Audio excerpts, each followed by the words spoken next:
विचारों का, दर्पण नए विचारों का। ये है युवा भारती, ये है युवा भारती, ये है युवा भारती। नमस्कार, आकाशवाणी की राष्ट्रीय युवा पत्रिका युवा भारती में आपका स्वागत है। मैं हूं आपका दोस्त मनोज माइंडकर और मैं हूं नवोदिता मिश्रा।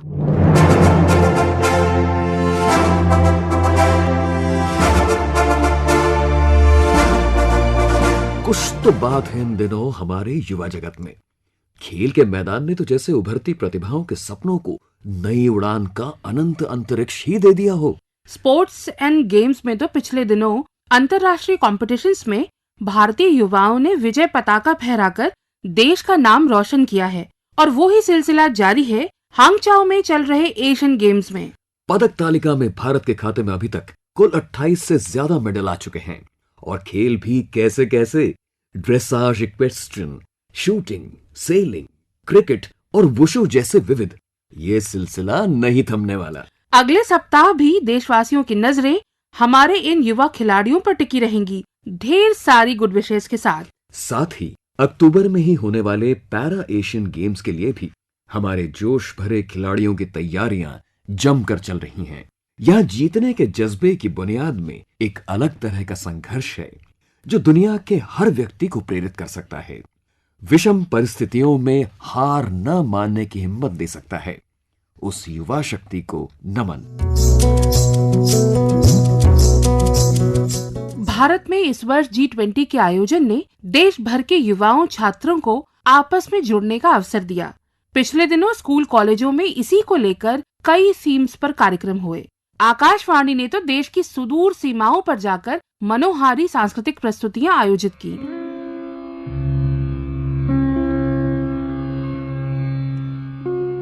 लेकिन अचीवमेंट्स युवा जीवन में सिक्के का सिर्फ एक पहलू है।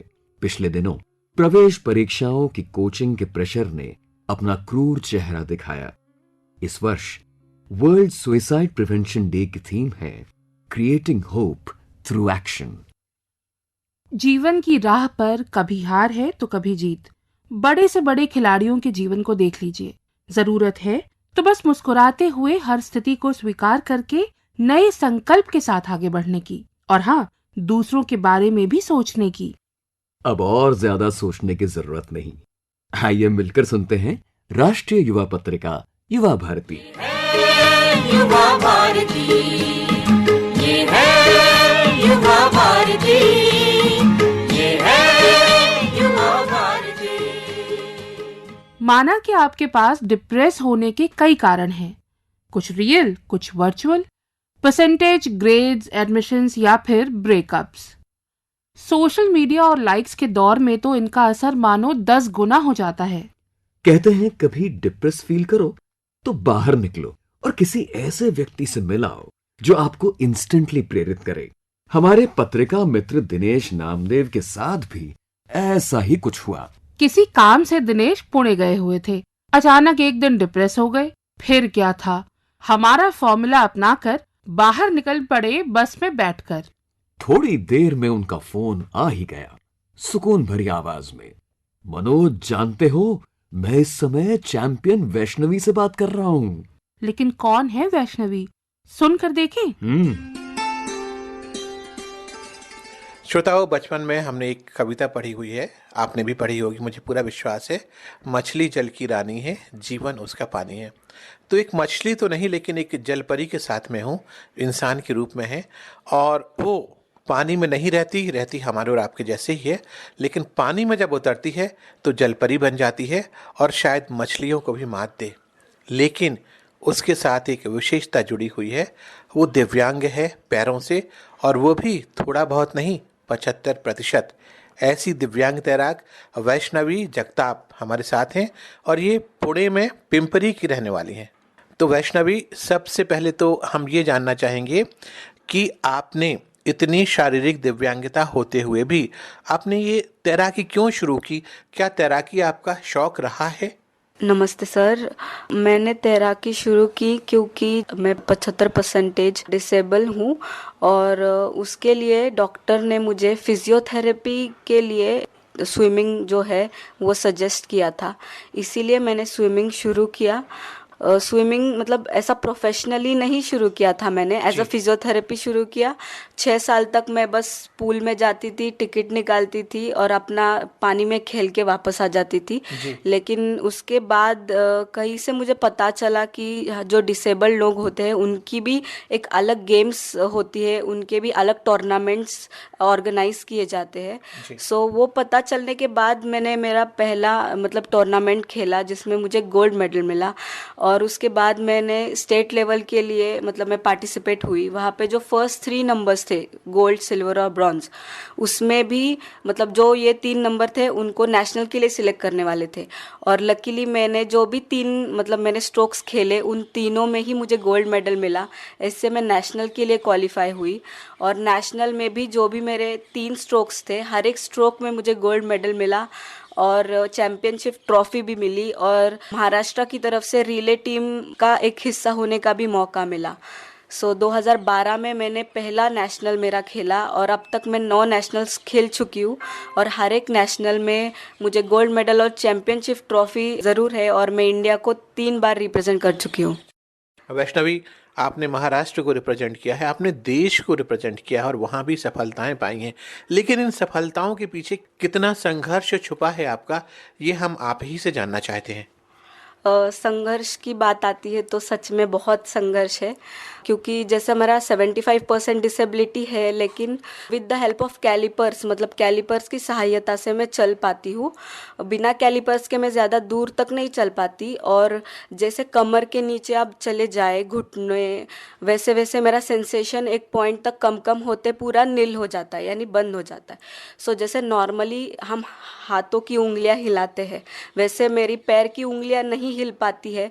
और जब भी मतलब मैं ऐसे मिट्टी में जैसे बच्चे यूं ही खेलते हैं, वैसे तो मैं कभी खेली ही नहीं बचपन में, क्योंकि मिट्टी में कुछ मतलब स्टोन या फिर कुछ कांच के टुकड़े कुछ भी अगर मुझे लग जाता है तो जब तक कि मैं मेरी आंखों से नहीं देखती तब तक मुझे पता नहीं चलता कि मुझे कुछ चुभ रहा है या धूप की वजह से मेरे पैर जल रहे हैं। मतलब कुछ जख्म हो भी जाता है तो भी मतलब ऐसा नहीं है कि 10-12 दिनों में वो कवर हो जाए, हील हो जाए पूरा का पूरा। उसके लिए 6 महीने 1 साल भर मतलब वो ज़ख्म हील होने के लिए, क्योंकि वहाँ पे सेंसेशन कम है तो उसका हीलिंग प्रोसेस भी बहुत स्लो है। सो अगर एक ज़ख्म हो जाए और ऊपर से मेरा स्पोर्ट स्विमिंग है, सो पानी का तो संबंध आना ही है, तो उसको हील होने में बहुत वक्त लगता है। और इतना लगता है कि कभी कभी मतलब 2-4 दिन तो बेड पे ही बैठना पड़ता है, क्योंकि आप चल नहीं सकते, ज़्यादा उस पर प्रेशर नहीं डाल सकते। और वो पूरा प्रोसेस जो है, कैलिपर्स पहनना, उसको पट्टी करना, फिर जाके वहाँ पे उतारना, फिर दूसरे सादे चप्पल डाल के पूल तक चल के जाना, फिर वापस आने के बाद उसे साफ करना, फिर पट्टी लगाना, फिर कैलिपर्स डालना, मतलब ये बहुत लेंदी प्रोसेस है। और मतलब एक पॉइंट ऐसा आता है कि ऐसा लगता है बस छोड़ देंगे यार, अभी क्यों करना।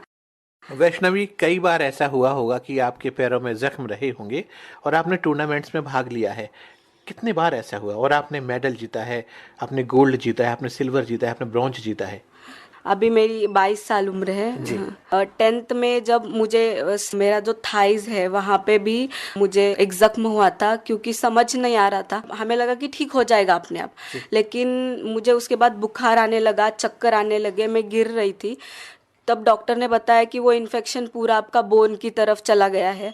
अगर आप अभी उसको मतलब ऑपरेशन करके जो भी इन्फेक्टेड पार्ट है उसको अगर आप नहीं निकालोगे तो शायद आपका पूरा लेग ही एम्प्यूटेट करना पड़ेगा, काटना पड़ेगा। उस टाइम मैं 10th में थी, मेरा फिर ऑपरेशन तो मुझे करना ही पड़ा बाय हुक और बाय क्रुक। 10th का 1 महीना मैं स्कूल गई ही नहीं। उसके बाद जो भी टेस्ट था वो मैंने सिर्फ घर पे पढ़ाई करके घर पे पेपर्स लिख के दिया। थोड़ा हील होने लगा तो 1 महीना जैसे ही मतलब मेरे सारे टांके जो थे वो खुलने के बाद मम्मी ने इमीडिएटली मुझे पानी में जाने दिया, क्योंकि जैसे मैं ज़्यादा चलती फिरती नहीं हूँ तो सिर्फ बैठ के वजन भी काफ़ी बढ़ जाता है और बेड सोर होने की भी चांसेस होते हैं। मतलब आप एक सुधारने जाओगे तो दूसरा आ जाएगा। तो उसके बाद में मैं 1 महीना जैसे टांके खुल गए, मेरे सूख गए, मैं स्विमिंग करने गई, not as a professional practice के लिए, वापस मेरे फिटनेस के लिए। उसके बाद में दिवाली में जो अपना सेमेस्टर होता है वहाँ पे हमारा नेशनल कैंप लगा था, तो इसीलिए मैं वापस डेरवन गई थी। मैं 10th का जो मेन सेमेस्टर का पेपर होता है वो भी नहीं दे पाई थी। और वहाँ से आने के बाद इमीडिएटली हमारा नेशनल था। नेशनल नवंबर में हुआ और एशियन गेम्स दिसंबर में हुए। एशियन यूथ गेम्स में भी मैं पार्टिसिपेट कर चुकी हूँ, इंडिया को रिप्रेजेंट कर चुकी हूँ। तो मैं दिसंबर में वहाँ चली गई। और फिर जैसे पता है सबको, जैन में प्रीलियम्स आ जाते हैं 10th के और 12th के भी। तो प्रीलियम्स में कैसे तैसे करके पेपर लिख के आई। 2 महीना ऐसा लगा कि नहीं अभी पूरा पढ़ेंगे, क्योंकि पूरा जो ईयर है मेरा या तो हॉस्पिटल या तो पूल में चला गया। 2 महीने पढ़ाई की, पेपर्स दिए। 22 मार्च को मेरा पेपर खत्म हो गए और 27 मार्च को मैं ऑस्ट्रेलिया चली गई थी, क्योंकि मैं कॉमनवेल्थ के लिए सिलेक्ट हो गई थी।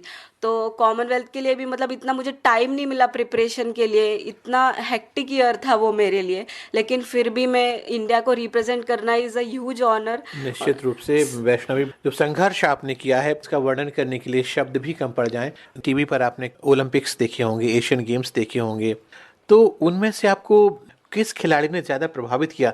क्रिकेट में मुझे ऐसा लगता है MS धोनी सर, क्योंकि वो जैसे तैराकी की बात कर रहा हूँ मैं। वो जैसे मतलब एक मैं उनका बताती हूँ। अच्छा। वो जैसे कैप्टन कूल है, वैसे मुझे मतलब मैं खुद का एक क्या बोलते हैं माइनस पॉइंट बताती हूँ। मुझे थोड़ा सा पैनिक होने होता है या फिर बिफोर द टूर्नामेंट। सो वो जैसे कूल है, अगर मैं उनके वो क्वालिटी अडेप्ट कर पाऊँ so that will be very great for me. And अगर स्विमिंग की पर्टिकुलरली बात किया जाए तो सब पूरे वर्ल्ड को पता है Michael Phelps the most decorated Olympian. So एक बार ओलंपिक क्वालिफाई करना वो भी बहुत बड़ी बात है। मेडल का एम है। वैष्णवी, जब आप किसी भी टूर्नामेंट में शामिल होती हैं, पार्टिसिपेट करते हैं, तो शुरू में आपके मन में क्या क्या ख्याल आते हैं? क्योंकि कई टूर्नामेंट्स आप जीत चुकी हैं देश के लिए, प्रदेश के लिए, तो उस समय आपके मन में क्या कुछ उथल पुथल होती है?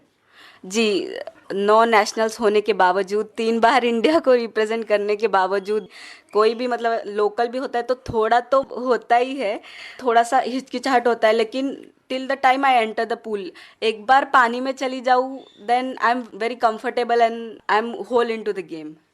वैष्णवी, जैसे कि हमने बताया सुनने वालों को, 75% आपकी दिव्यांगता है और आप चल नहीं पाती सामान्य रूप से। इसके बावजूद आपने ना सिर्फ तैरा बल्कि एक तैराक के रूप में आपने अपने आप को स्थापित किया, प्रदेश और देश का प्रतिनिधित्व किया। और आगे कहाँ तक जाने का इरादा है और क्या करना चाहती हैं आप तैराकी के क्षेत्र में? अभी जैसे मैं एशियन गेम्स के लिए क्वालिफाई हो चुकी हूँ, सो मुझे एशियन गेम्स मेडल का एम है मेरा। और फॉर्चुनेटली अगले साल ओलंपिक्स भी आ रहे हैं। अगर मैं अच्छे से एशियन गेम्स में परफॉर्म करती हूँ so I have hopes to qualify Olympics also. Vaishnavi, हमें अपनी कुछ उपलब्धियों के बारे में बताइए जो स्विमिंग में आपने प्राप्त की हैं। अभी रिसेंटली मुझे महाराष्ट्र गवर्नमेंट का जो सबसे बड़ा स्पोर्ट्स में अवार्ड दिया जाता है, वो शिव छत्रपति राज्य क्रीड़ा पुरस्कार जिसे बोलते हैं, वो मुझे अभी रिसेंटली मिला है जी। और उपलब्धियां जैसे मुझे स्विमिंग की वजह से मिल्खा सिंह जी को मिलने का भी सौभाग्य प्राप्त हुआ। और कॉमनवेल्थ में मैं मैरी कॉम, PV सिंधु, इन सब से भी मिल पाई। जी। और वैष्णवी, किन किन टूर्नामेंट्स में आपको सफलता मिली जिनमें आपने भारत का प्रतिनिधित्व किया हो या महाराष्ट्र को रिप्रेजेंट किया हो? नेशनल्स में तो मेरे सारे ही मतलब गोल्ड मेडल और चैंपियनशिप ट्रॉफी है, लेकिन इंटरनेशनल में मेरा अभी तक कोई मेडल नहीं है। मेरा 6th प्लेस है। जो फर्स्ट 3 है उनके काफ़ी करीब हूँ। इच्छा है कि वो जो 3 का फासला है वो भी पार कर पाऊँ। ऑस्ट्रेलिया में मैं कॉमनवेल्थ गेम्स के लिए गई थी 2018 में और वहाँ पे भी मेरा 6th प्लेस ही आया है। आश्चर्य की बात या फिर क्या कहे, जो फर्स्ट रैंकर थी उसमें और मुझ में भी 6 सेकेंड्स का ही डिफरेंस है। मतलब हर एक पार्टिसिपेंट्स के साथ एक सेकेंड बढ़ता चला गया। और जैसे मैंने बताया मेरा 10th का साल था, मुझे ठीक से प्रैक्टिस करना भी नहीं मिला। थोड़ा ऐसा लगता है कभी कि अगर कोई प्रैक्टिस के लिए मिल जाते दिन तो शायद फर्स्ट 3 में भी आ पाती। जरूर आएंगी आप फर्स्ट 3 में वैष्णवी। पूरे देश की शुभकामनाएं आपके साथ हैं आगे आने वाले इवेंट्स के लिए। और हम सलाम करते हैं आपके जज्बे को कि इतना होते हुए भी, जबकि 75% दिव्यांगता आपकी है, आप पानी में एक जलपरी बन जाती हैं। वैष्णवी, हीरे को भी तराशा जाता है, तो यदि मैं आपसे पूछूं कि आपको किसने तराशा है तो आप क्या कहेंगी? ये सब मैं ज़रूर बताना चाहूँगी। मेरे जो पेरेंट्स हैं और मेरे कोच हैं उनकी वजह से ही कर पाई हूँ। और मेरे जैसे बहुत सारे बच्चे हैं वो भी ऐसा कर सकते हैं। डिसेबिलिटी है इसका मतलब ये नहीं कि वो लाइफ में हार गए। हर एक के पास कोई ना कोई अलग स्किल होता है, वो डेफिनेटली कर सकता है। बस उसको उसके जो आजू बाजू के लोग हैं, जो एक वातावरण होता है, वो थोड़ा सा अगर हम सपोर्टिव दे, और स्पेशली अगर आपका बच्चा या बच्ची ऐसी है, कोई उसमें डिसेबिलिटी है या मेंटली फिजिकली, या आपके पड़ोस में भी कोई है, सबसे पहली बात तो इंडिया को आती है कि जो जैसा है उसे वैसे एक्सेप्ट करे। मेरे पेरेंट्स ने एक्सेप्ट किया कि मेरी बच्ची ऐसी है, मैं उससे अच्छा करने के लिए, वो चल पाए उसके लिए मैं क्या कर सकता हूँ या क्या कर सकती हूँ। So mostly first it comes to parents and then the child, because बच्चे को उतना समझ में नहीं आता बचपन में। सो अगर सपोर्टिव एक वातावरण है तो कोई भी कर सकता है। मैं कर सकती हूँ तो आप भी कर सकते हो। बहुत बहुत शुभकामनाएं और बहुत बहुत धन्यवाद। पैरा स्विमर वैष्णवी जगताप और दिनेश नामदेव की बातचीत सुनकर भला कौन प्रेरित नहीं होगा। इन दिनों हमारी ये दोस्त दिल्ली में है, पैरा एशियन गेम्स में जाने से पहले अपने कोच से ट्रेनिंग लेने के लिए। हम सबकी तरफ से वैष्णवी और उनके पेरेंट्स को शुभकामनाएं। पूरी पैरा टीम के हौसले और संकल्प को देखते हुए अच्छी परफॉर्मेंस का विश्वास दुगना हो जाता है। Do your best. बाय।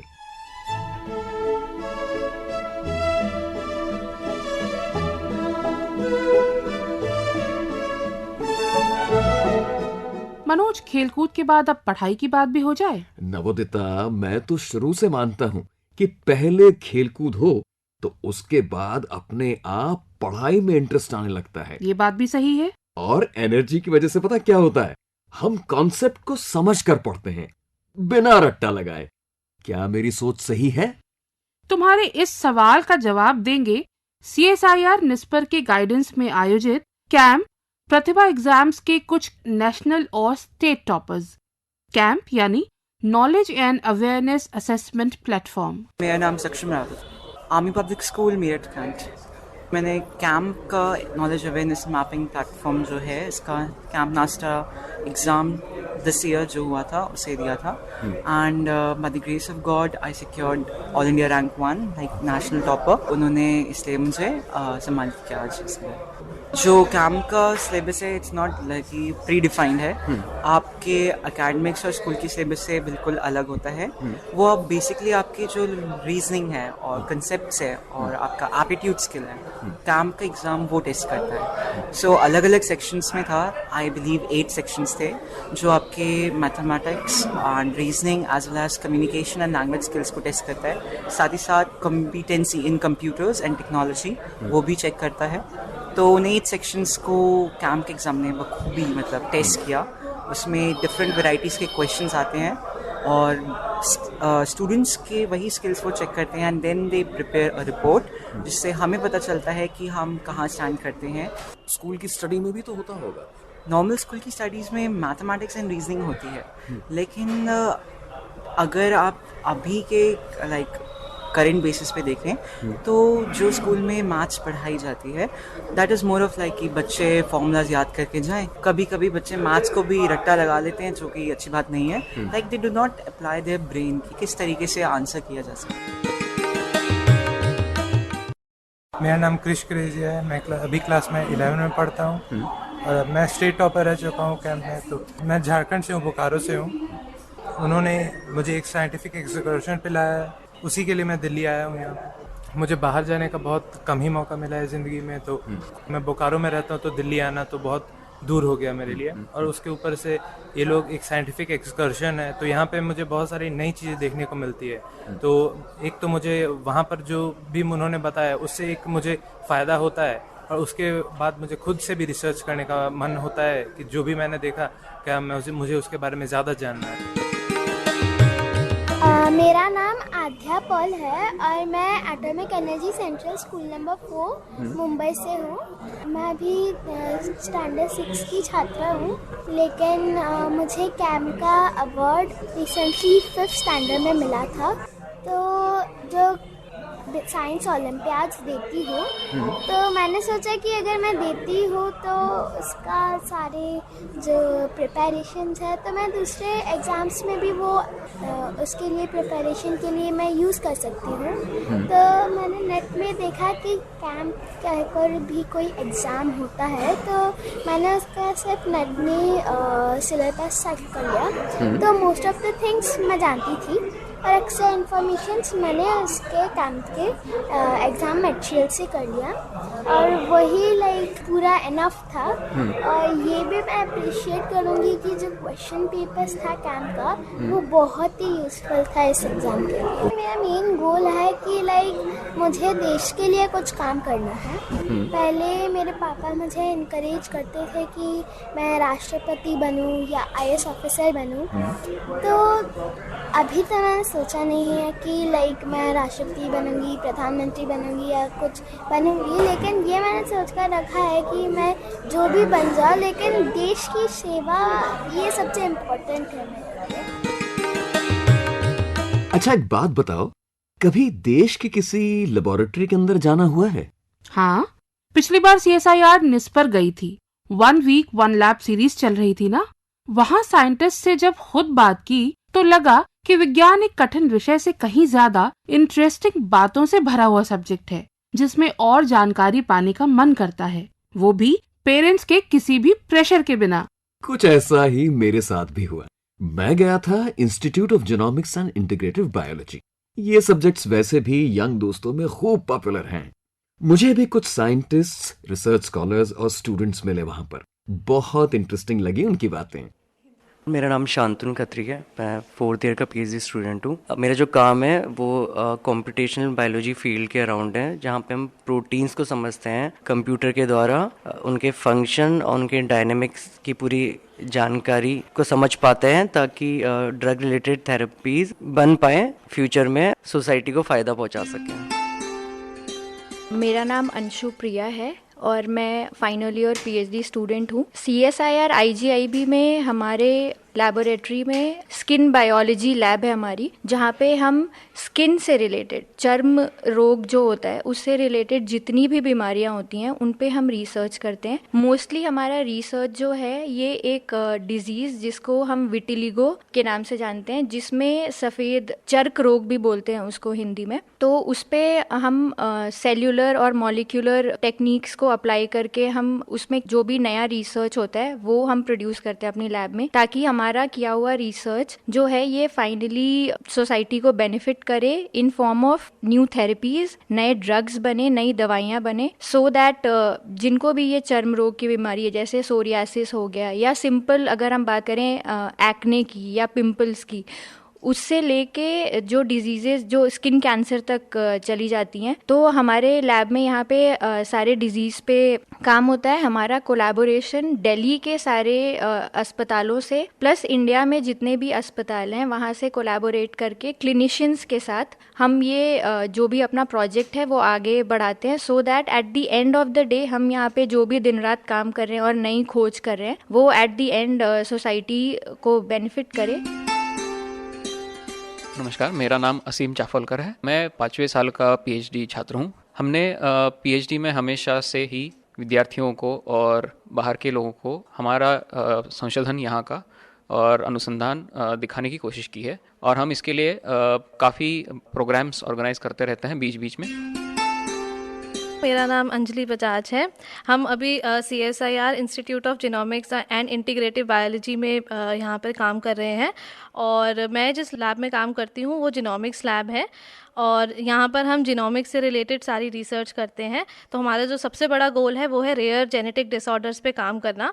तो रेयर जेनेटिक डिसऑर्डर्स एक ऐसा फील्ड है जिसके बारे में डॉक्टर्स को भी पता नहीं होता है ज़्यादा, और एक एक मतलब बीमारी को डायग्नोज करने में 8-8 साल तक भी लग जाते हैं। तो हम अपनी जीनोमिक्स की नॉलेज को यूज़ करके एम्स जैसे बहुत सारे 70 से भी ज़्यादा हॉस्पिटल्स में थ्रू आउट इंडिया कोलैबोरेट करते हैं। तो हमारे जो पार्टनर्स हैं कोलैबोरेशन के वो सारे डॉक्टर्स ही हैं जो 300 से से भी ज़्यादा हैं जो हमसे जुड़े हुए हैं, और हम उनसे जो भी वो केसेस को डायग्नोज नहीं कर पाते हैं और प्रिडिक्ट करते हैं कि उसका जेनेटिक बेसिस है, उन पेशेंट्स का सैंपल लेते हैं, उनकी पूरी फैमिली हिस्ट्री कलेक्ट करते हैं, पेडिग्री बनाते हैं, जो हम नॉर्मल अपना 12वीं की टेक्स्ट बुक्स में भी पढ़ते थे, वो हम यहाँ पे सब प्रैक्टिकल करके और उनका डीएनए लेकर फिर हम डीएनए को सीक्वेंस करके पता लगाते हैं कि ऐसी कौन सी वेरिएशन है या म्यूटेशन है जिसकी वजह से एक पेशेंट को वो बीमारी है जो डायग्नोज नहीं हो पा रही है, और उसी के ज़रिए हम फिर पेशेंट्स और फैमिलीज़ को हेल्प करते हैं। तो हमारा काम ट्रांसलेशनल रिसर्च है जो पूरा सोसाइटी तक जाता है और उससे लोगों को अवेयरनेस भी मिलता है। तो एक पेशेंट को फ़ायदा मिलने के साथ साथ उसकी पूरी फैमिली को जानकारी मिलती है। मेरा नाम निष्ठा भार्गव है। आईजीआईबी में मैं बहुत ही मूलाधार से एक छोटे से सवाल पे काम करती हूँ कि जब हम किसी भी तरह के स्ट्रेस में होते हैं तो हमारी शरीर की विभिन्न कोशिकाएं आपस में किस तरह बात करती हैं, और वो बातचीत के बहुत से रास्ते हैं। उसमें से एक छोटा सा रास्ता है जिसे स्मॉल एक्स्ट्रासेलुलर वेसिकल्स बोलते हैं।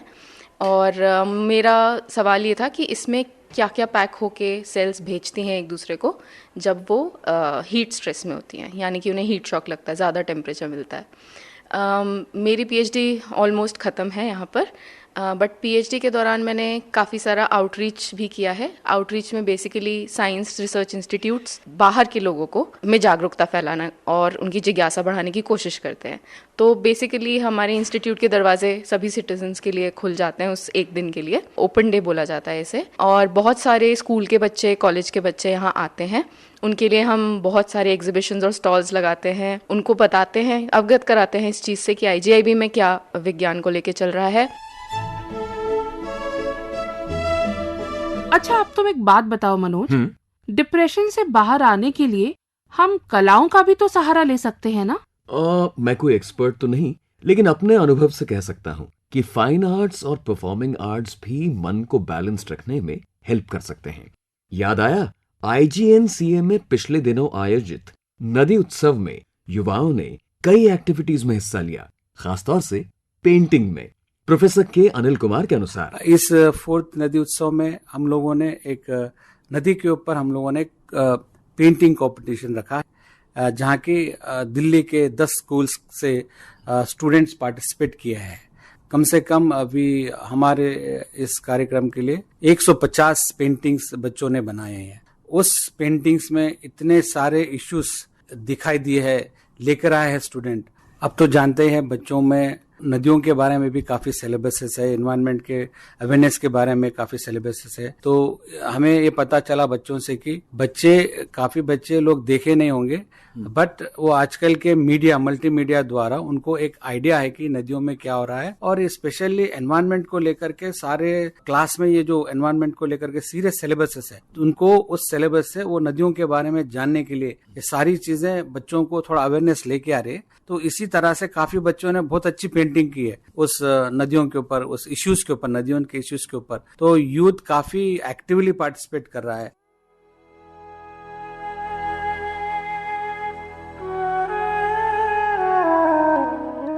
समय की धारा और एक चिरंतन सत्य।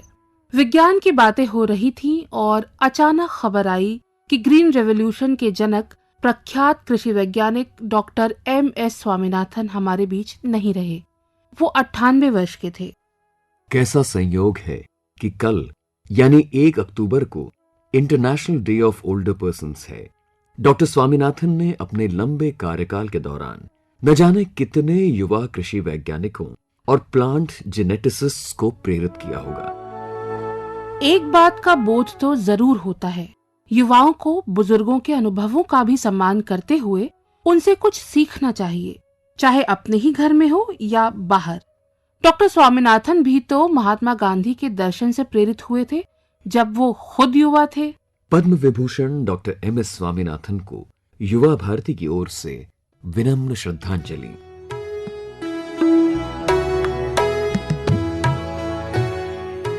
दोस्तों, international day of university sports, CSIR स्थापना दिवस, विश्व पर्यटन दिवस और वर्ल्ड टीचर्स डे युवाओं की ही जिंदगी और खुशहाली के कई बिंदु समाहित किए हुए हैं। आपके करियर की राह की दृष्टि से इनमें कई सकारात्मक संदेश छुपे हुए हैं। महात्मा गांधी की स्मृतियों को नमन करते हुए, उनके युवावस्था के सपनों, उनके संघर्ष को याद करते हुए मनोज माइंडकर और नवोदिता मिश्रा आपको बाय कहते हैं। नमस्कार। युवाओं के सरोकारों का दर्पण नए विचारों का, दर्पण नए विचारों का, ये है